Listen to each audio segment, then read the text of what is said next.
بسم اللہ الرحمن الرحیم۔ السلام علیکم ناظرین، آپ صلی اللہ علیہ وآلہ وسلم مکہ مکرمہ میں شہب بنی ہاشم کے اندر موسم بہار میں پیدا ہوئے۔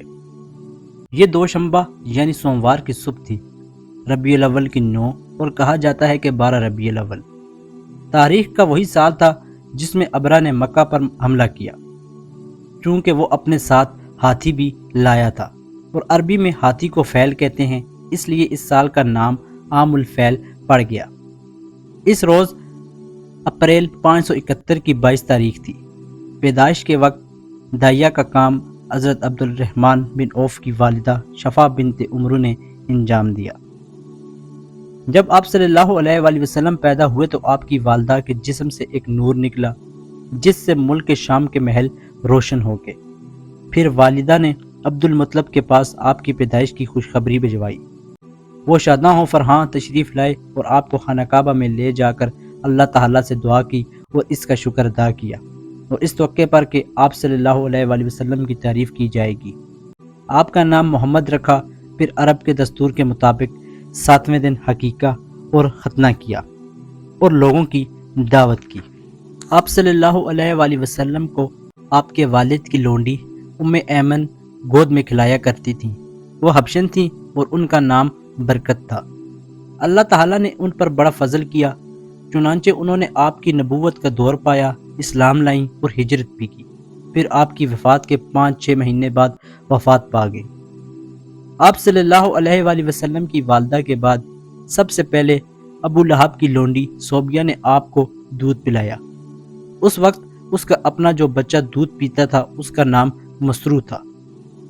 صوبیہ نے آپ سے پہلے حضرت حمزہ بن عبد المطلب کو اور آپ کے بعد ابو سلمہ بن عبد الاسد مخزومی کو بھی دودھ پلایا، لہٰذا یہ تینوں آپ کے رضائی بھائی ہوئے۔ عرب کے شہری باشندوں کا دستور تھا کہ وہ اپنے بچوں کو شہری بیماریوں سے بچانے کے لیے انہیں دودھ پلانے والی بدوی عورتوں کے حوالے کر دیا کرتے تھے تاکہ ان کے پٹھے مضبوط اور ان کی عربی زبان خالص اور ٹھوس ہو جائے۔ اسی دستور کے مطابق عبد المطلب کو بھی دودھ پلانے والی دائیا کی تلاش تھی۔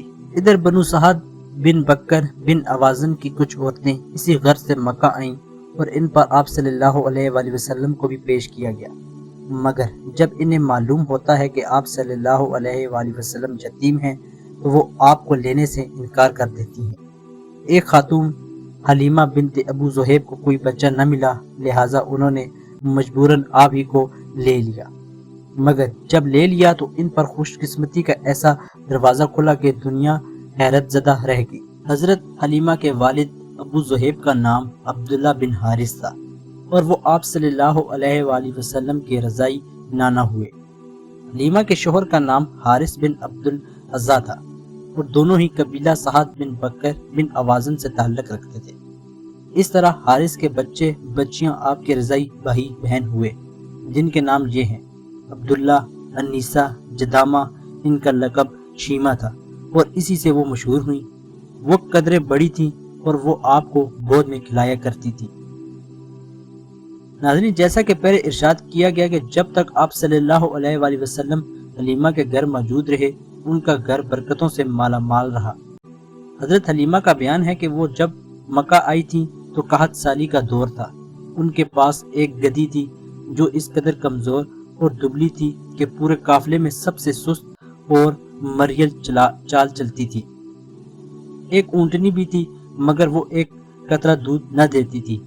حضرت حلیمہ کا اپنا بچہ بھوک کی بے قراری سے پوری رات بلکتا اور چیختا رہتا، نہ خود سوتا نہ ماں باپ کو سونے دیتا، مگر جب وہ آپ صلی اللہ علیہ وآلہ وسلم کو لے کر اپنے ڈیرے پر آئیں اور گود میں رکھا تو سینہ دودھ سے بھر گئے، حتیٰ کہ آپ نے شکم سیر ہو کر دودھ پیا اور آپ کے ساتھ حضرت حلیمہ کے بچے نے بھی جی بھر کر پیا۔ پھر دونوں آرام کی نیند سو گئے۔ ادھر شوہر اٹھ کر اونٹنی کے پاس گیا تو کیا دیکھتا ہے کہ تھن سے دودھ ابلا جاتا ہے۔ چنانچہ اس نے اس قدر دودھ دوہا کہ دونوں نے خوب آسودہ اور سیراب ہو کر پیا اور نہایت پرسکون رات گزاری۔ مکہ سے واپسی میں حضرت حلیمہ اسی خستہ حال گدھی پر سوار ہوئیں اور اپنے ساتھ آپ کو بھی لیا، مگر اب وہی گدھی اس قدر تیز چلی کہ پورے قافلے کو کاٹ کر آگے نکل گئی اور کوئی گدھا اس کا ساتھ نہ پکڑ سکا۔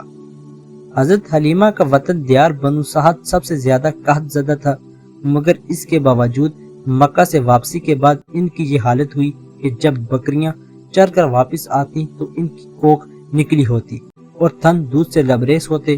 میاں بیوی خوب دودھ دوتے اور پیتے، جبکہ کسی اور انسان کو دودھ کا ایک قطرہ بھی میسر نہ ہوتا۔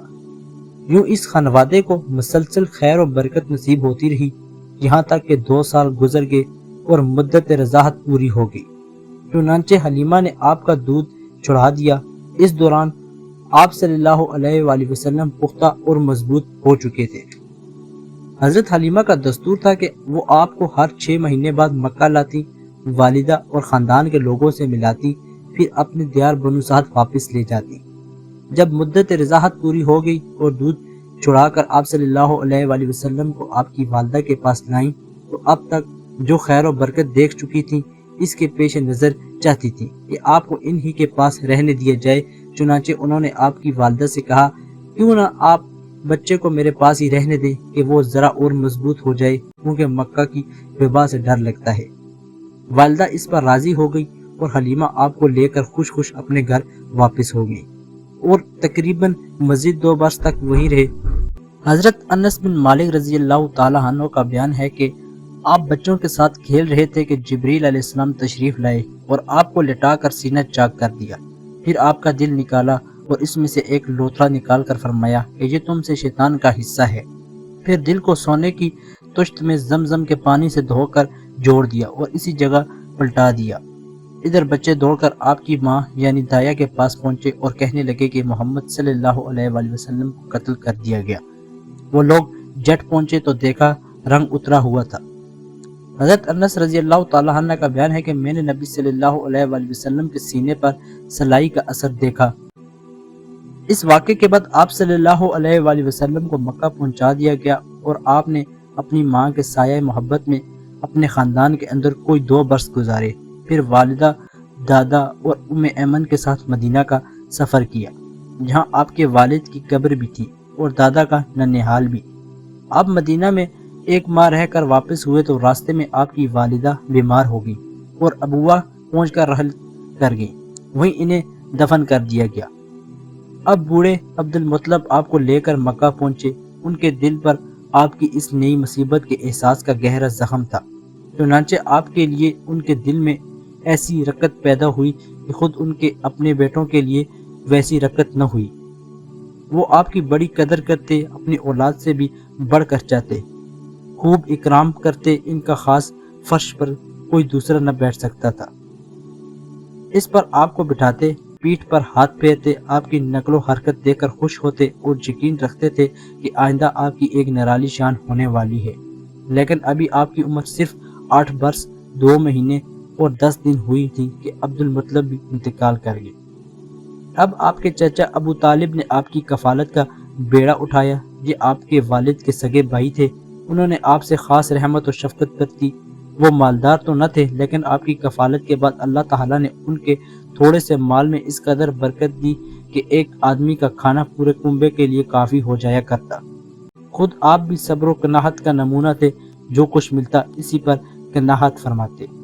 جب آپ کی عمر 12 برس اور کہا جاتا ہے کہ مزید 2 مہینے 10 دن ہوئی تو ابو طالب نے تجارت کے لیے ملک شام جانے کا قصد کیا۔ آپ کو ان کی جدائی بہت گراں گزری، جس سے وہ بھی متاثر ہوئے اور اپنے ساتھ لے لیا۔ جب قافلے نے ملک شام کی حدود میں پہنچ کر شہر بصرہ کے قریب پڑاؤ ڈالا تو بحیرہ نامی عیسائیوں کا ایک بڑا راہب اپنے گرجے سے نکل کر ان کے پاس آیا اور قافلے کے درمیان سے گزر کر نبی کریم صلی اللہ علیہ وآلہ وسلم کے پاس پہنچا اور آپ کا ہاتھ پکڑ کر کہنے لگا، یہ دنیا کے سردار ہیں، پروردگار عالم کے رسول ہیں، انہیں اللہ نے رحمت عالم بنا کر بھیجا۔ لوگوں نے کہا، آپ کو یہ کیسے معلوم ہوا؟ اس نے کہا، تم لوگ جب گھاٹی سے ادھر ظاہر ہوئے تو کوئی پتھر یا درخت ایسا نہ بچا جو سجدے کے لیے جھک نہ گیا ہو، اور یہ دونوں چیزیں نبی کے علاوہ کسی اور کو سجدہ نہیں کرتی۔ پھر میں انہیں مہر نبوت سے بھی پہچانتا ہوں، جو کندھے کے نیچے نرم ہڈی کے پاس سیب کی طرح ہے، اور ہم انہیں اپنی کتابوں میں بھی پاتے ہیں۔ پھر اس نے قافلے کی ضیافت کی اور ابو طالب سے کہا کہ ان کو واپس کر دیں، ملک شام نہ لے جائیں، کیونکہ یہود اور رومیوں سے خطرہ ہے۔ اس بار ابو طالب نے آپ کو مکہ بھیج دیا۔ ناظرین، اسی امید کے ساتھ کہ آپ کو ہماری آج کی یہ ویڈیو پسند آئی ہوگی۔ اگر آپ کو ہماری ویڈیو پسند آئی ہے تو ہمارے چینل کو سبسکرائب کرنا مت بھولیے۔ ملتے ہیں ایک نئی معلوماتی اور تحقیقی ویڈیو کے ساتھ۔ خدا ہم سب کا حامی و ناصر ہو۔ مجھے دیجیے اجازت۔ خدا حافظ۔